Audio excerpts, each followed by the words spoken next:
তার একটা গ্রহণযোগ্যতা বাংলাদেশে এখন বেশ তুঙ্গে, এবং বাংলাদেশ খেলাফত মজলিসের কাজ সারা দেশে ব্যাপকভাবে বৃদ্ধি পাচ্ছে।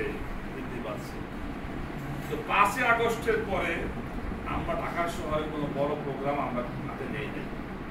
সব প্রোগ্রাম ঢাকার বাইরে করা হয়েছে।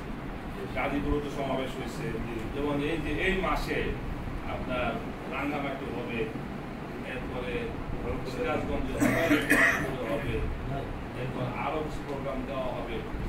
ঢাকার মধ্যে আমরা কোনো বড় প্রোগ্রাম হাতে নেই। এই প্রোগ্রামটাই আমরা হাতে নিয়েছি, যেটা আমরা ঢাকা এবং ঢাকার আশপাশ যারা আছে, যেমন আমরা যেরকম ভারতের প্রতিবেশী, ঠিক ঢাকার প্রতিবেশী কারা?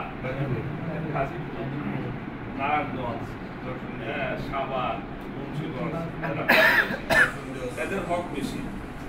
এই জন্য আমরা চিন্তা করছি যে আগামী 23 তারিখে বুধবার বাদ জোহর আমরা বাইতুল মোকাররম মসজিদে জোহরের নামাজ পড়ব।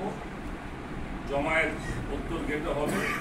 বক্তৃতা লম্বা হবে না, বক্তৃতা 3-4 জন বক্তৃতা করবে।